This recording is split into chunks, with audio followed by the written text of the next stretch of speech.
السلام علیکم۔ چکوال کے ایک جج صاحب واقعہ سناتے ہوئے بتاتے ہیں کہ میری عدالت میں ایک نوجوان وکیل تھا۔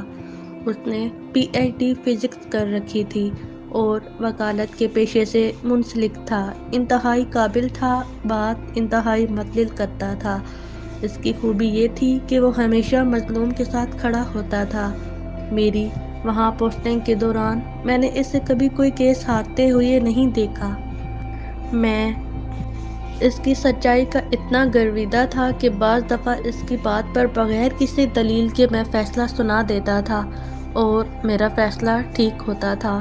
وہاں تعینات ہر جج ہی ان کا گرویدہ تھا۔ پوری عدالت میں سبھی اس کا احترام کرتے تھے۔ بعض موقعوں پر جج صاحبان اس سے کیس ڈسکس کر کے فیصلہ کرتے تھے۔ میں اس کے تعلیم یافتہ ہونے کے باوجود، اس فیلڈ میں آنے اور پھر جج بن جانے کی اہلیت ہونے کے باوجود وکیل رہنے کی وجہ جاننا چاہتا تھا۔ بہت کوشش کے بعد اپنے تجسس کے ہاتھوں مجبور ہو کر میں نے یہ فیصلہ اس سے پوچھ ہی لیا۔ اس نے بتایا کہ میرے نانا انتہائی غریب تھے۔ ان کی اولاد میں بس 2 ہی بچیاں تھیں۔ انہوں نے بھٹے پر محنت مزدوری کر کے اپنی بیٹیوں کو تعلیم دلوائی، ان کی پرورش کی اور پھر ان کی شادیاں کی۔ میری والدہ کی قسمت اچھی تھی، وہ گورنمنٹ اسکول میں ٹیچر لگ گئیں، جبکہ میری خالہ کو سرکاری ملازمت نہ مل سکی۔ میرے نانا نے بھٹے سے قرض لے کر اپنی بیٹیوں کی شادی کی۔ میری والدہ نے گھریلو اخراجات سے بچت کر کے میرے نانا کی قرض اتارنے میں مدد کی، مگر پھر میرے والد صاحب نے ان کو منع کر دیا تو میرے نانا خود ہی قرض کے عوض مزدوری کرنے لگے۔ جبکہ دوسری طرف میری خالہ کے ہاں کوئی اولاد نہ ہوئی تو انہوں نے میری خالہ کو تنگ کرنا شروع کر دیا۔ کئی بار مار پیٹ کر کے میری خالہ کو گھر سے نکالا گیا، پھر گاؤں والوں کی مداخلت سے ان کو راضی کر کے بھیجا گیا اور تیسرے مہینے پھر وہ سسرال والوں کے ہاتھوں مار کھا کر والد کی دہلیز پر آ بیٹھیں۔ یہاں تک کہ آخری بار جب ان کے سسرال والے ان کو لے کر گئے تو ان کے شوہر نے دوسری شادی کر لی اور میری خالہ کو اس شرط پر ساتھ رکھنے کی حامی بھر لی کہ گھر کے سارے اخراجات میرے نانا اٹھائیں گے۔ میرے نانا بیٹی کا گھر بسانے کی خاطر مزید مقروض ہوتے گئے اور پھر سردیوں کی ایک دھند میں لپٹی ہوئی صبح کو جب وہ سائیکل پر جا رہے تھے تو گنے سے بھرے ٹرالے کے نیچے آ گئے اور اس دنیا سے کوچ کر گئے۔ جب میرے نانا فوت ہوئے تو تب بھی مقروض تھے۔ میری والدہ نے میرے والد سے چوری اپنا زیور بیچ کر میرے نانا کی قرض ادا کیے، ان کی تجہیز و تدفین کا انتظام کیا۔ اس معاملے میں میرے دادیال والوں نے میری والدہ سے کوئی تعاون نہ کیا، یہاں تک کہ میرے والد نے بھی نہیں۔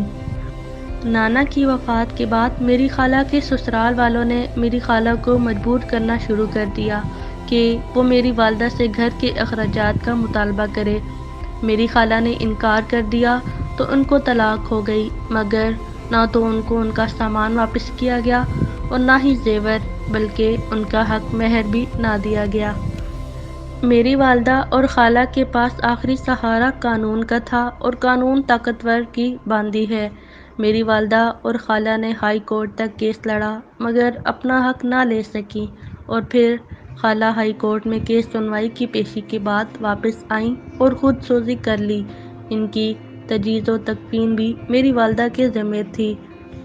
میری والدہ نے یہ کام بھی بخوبی کیا، مگر بہن کی موت کے بعد ان کا چہرہ بجھ گیا، یہاں تک کہ میری کامیابی پر بھی میری والدہ خوش نہ ہوتیں، تو یہاں تک کہ جب میں نے پی ایچ ڈی کی تو میرے دور پار کے سارے رشتہ دار خوش ہوئے، مگر میری ماں کے چہرے پر پہلے جیسی خوشی نہیں تھی۔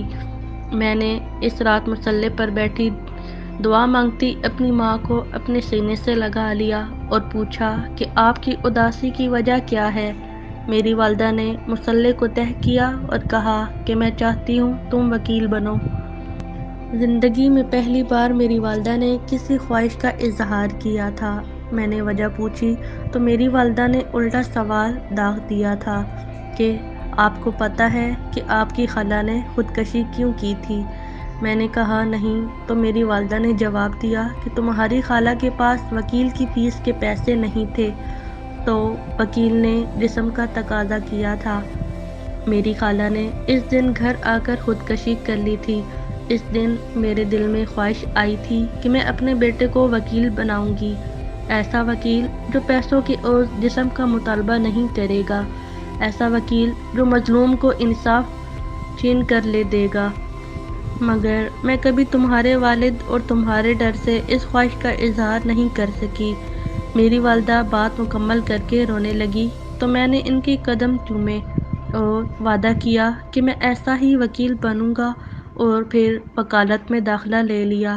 میرے اس فیصلے سے تمام فیملی والے اور دوست احباب حیران تھے، مگر میری والدہ بہت خوش تھیں۔ میں جب تک جاگ کر پڑھتا رہتا تھا، میری والدہ میرے ساتھ جاگ کر آیت الکرسی پڑھ کر مجھ پر پھونکتی رہتی تھیں۔ میں نے وکالت میں بھی گولڈ میڈل لیا اور اپنی ماں کا خواب پورا کر دیا، مگر افسوس کہ میری والدہ اس خواب کی تعبیر نہ دیکھ سکیں اور اس دنیا سے چلی گئیں۔ میں وکیل بننے کے بعد ہمیشہ سچ کے لیے لڑا۔ میں نے کبھی کسی ظالم کو سپورٹ نہیں کیا۔ میں ہر کامیابی پر اپنی والدہ کی قبر پر جاتا ہوں، مگر ایک عرصہ تک میری والدہ مجھے خواب میں نہیں ملی۔ چند ماہ پہلے میں نے ایک یتیم لڑکی کا کیس لڑا، نہ صرف اس کا سامان اور حق مہر لے کر دیا بلکہ اس کے بچوں کا ماہانہ خرچ بھی لے کر دیا۔ اس دن جب والدہ صاحبہ کی قبر پر گیا تو رات کو میری والدہ خواب میں مجھے ملی۔ اسی مسئلے سے اٹھ کر مجھے سینے سے لگایا اور مجھ پر کچھ پڑھ کر پھونکا۔ اس دن مجھے لگا کہ میں نے زندگی کا مقصد حاصل کر لیا ہے اور والدہ کا خواب پورا کر دیا۔ اہلیت ہوتے ہوئے بھی جج نہ بننے کی وجہ یہ ہے کہ بطور جج مجھ پر پریشر آ سکتا ہے، مگر بطور وکیل کوئی مجھے مجبور نہیں کر سکتا۔ میں حلال طریقہ رزق سے اتنا کما لیتا ہوں کہ گزارا ہو جاتا ہے، بس میں اتنے میں ہی خوش و مطمئن ہوں۔ وہ بتا کر چلا گیا اور میں سوچتا رہا کہ ایسے لوگ بھی اس دنیا میں ہیں۔ جج صاحب بتاتے ہیں کہ پہلی بار مجھے احساس ہوا کہ عزت عہدے میں نہیں اعمال میں ہوتی ہے۔